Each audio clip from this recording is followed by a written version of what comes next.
Welcome back. Let's get you some important updates from Tamil Nadu. Now, the state's debt burden has more than doubled and its fiscal deficit has crossed 1 lakh crore rupees. This is the word coming in from the state's finance minister, Panneerselvam, and he presented the interim budget, of course, to the state today. Our colleague Jude Sanith is standing by to give us some of the highlights. Jude, so what stood out? Well, even as the state heads into a crucial assembly election later in the year, Tamil Nadu's finance minister Panneerselvam presented the interim budget on the floor of the assembly today. In bad news for Tamil Nadu, the state's debt burden has swollen to about 5.7 lakh crore rupees versus 2.3 lakh crore rupees last year, while tax revenues have declined by around 18% to about 1.09 lakh crore rupees versus the initial projection of 1.33 lakh crore rupees last year. In more bad news again, revenue deficit is just under 66,000 crore rupees, while fiscal deficit has crossed the 1 lakh crore rupees mark. In keeping with fiscal deficit itself, it's projected to cross 3% of the state's GSDP for only the second time in 5 years, ending at about 5% of the GSDP by the end of FY21. But it's an election year, so big-ticket allocations weren't hard to come by. And accordingly, the state has allocated about 18,750 crore rupees towards development of highway projects, while just under 20,000 crore rupees has been set aside for rural development.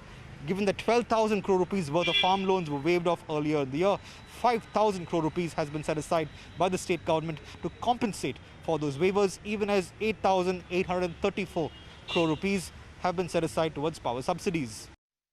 All right, Jude, thanks for all the details over there.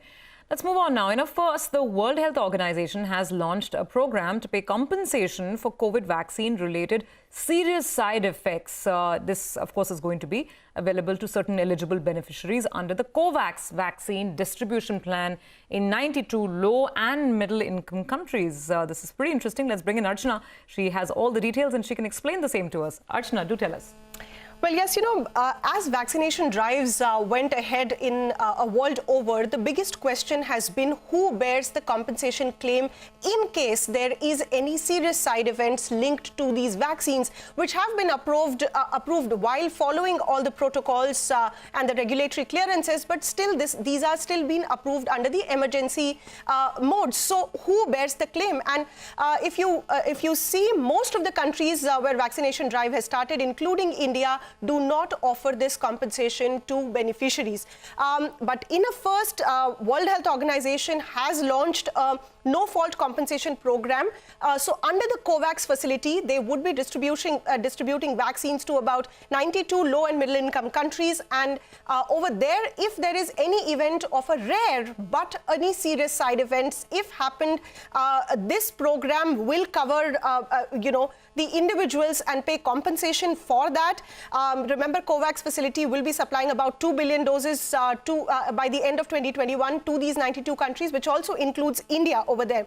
This is supposed to be paid, this compensation, if any, will be paid to eligible beneficiaries in full and final settlement.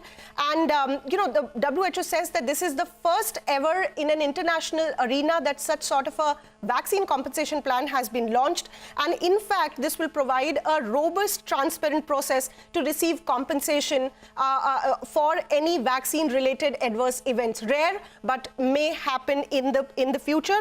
For this, they have tied up with ESIS. It's a Chubb company who would be taking care of this claim. And this compensation will be funded through the donor funding that COVAX has been collecting. Back to you. Okay, got that, Archana. Thanks very much for giving us all the details on that important program that the World Health Organization is going to, of course, take forward.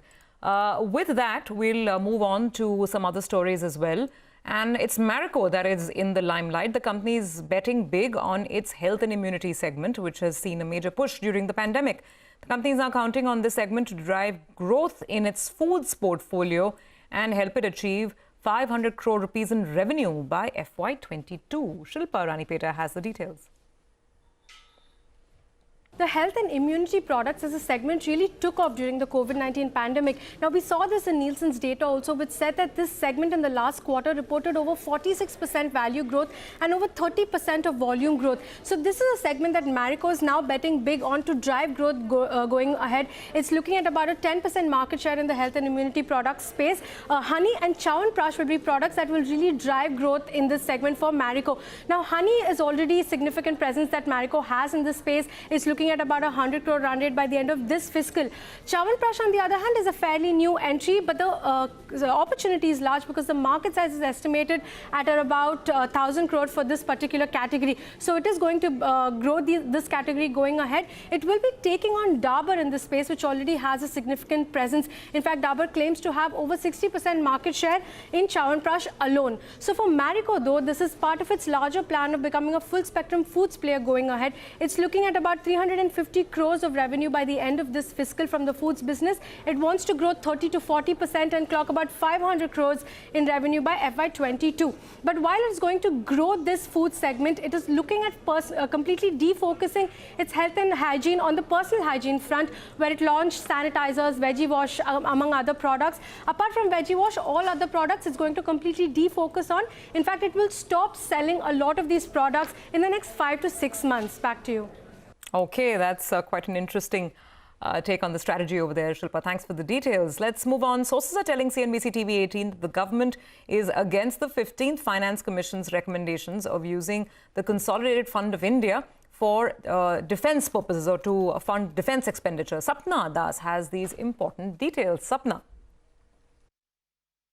At the moment, it's pretty much clear that the central government is not in favor of this Finance Commission's recommendation to set aside a large chunk from the Consolidated Fund of India and divert or transfer that money to the non-lapsable defence fund, which has been proposed and which in principle has been accepted by the central government, that is basically the Finance Ministry. But they are not in favor of this proposal at all of setting aside money from the CFI, simply because the CFI comprises of the entire gross revenue receipts of the central government, tax as well as non-tax revenues. And to set aside a part of that to fund the defence fund, well, that's a proposition that the central government could have worked out on its own. Plus, let's also keep in mind the fact that the fiscal position of the central government too is not extremely healthy, in the sense not very strong. They don't have too much of resource. So to set aside a large chunk of money over the next 5 years, 20 to 25 odd thousand crores will have to be set aside from CFI every year to meet that 1.50 lakh crore mark that has been suggested for the defence fund over the next 5 years, of course. I mean, even that would be a tall task. However, what has been accepted by the central government is the fact that, the monetization of surplus land of defence can go ahead, as well as the disinvestment of defence PSUs, though proceeds coming from these two avenues will be, kept aside for the defence fund exclusively. That will not come into the, the central government's kitty, so to speak. So that's something that we'll have to wait and watch and see. Though, of course, let's keep in mind that land monetization is also long haul, and those numbers are not very great. The assessment given by the Ministry of Defence in terms of the revenue mobilization is not too great. However, that could be a small beginning. So that's what we have as of now. Apart from this, it's also important to keep in mind that the Finance Commission shot down the Ministry of Defence's suggestion to actually go ahead with a defence cess or a national security cess to raise these additional resources. That is clearly out of the window. So we'll have to wait and watch and see how else the money can come in for this defence fund, apart from the monetization of surplus defence land and the stake sale in defence PSEs. All right, Sapna, thank you for the latest over there. Well, let's come back to some stories here in Mumbai. Now, the government of Maharashtra has sought a 1-month extension from the Bombay High Court while it takes a decision on the review plea that was filed by General Motors. Of course, this is a case that pertains to the sale of the General Motors plant, something that's being contested by the unions. Alicia has all the details. There are two separate developments in the General Motors plant closure case. In the first one, the management of General Motors has written to the employees union urging them to accept what they're calling a generous separation package.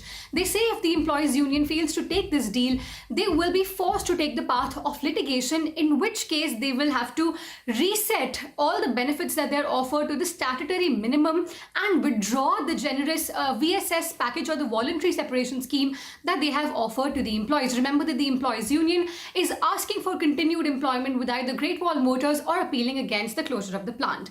In a separate case, the government of Maharashtra has sought another month's time to review the petition filed by General Motors after it rejected its plant closure application. Remember that the Bombay High Court had given the Maharashtra government 2 weeks after it reviews the comments filed by the employees union to decide whether or not it will admit the review petition filed by General Motors after the government had rejected their plea to allow them to close the Talegaon plant.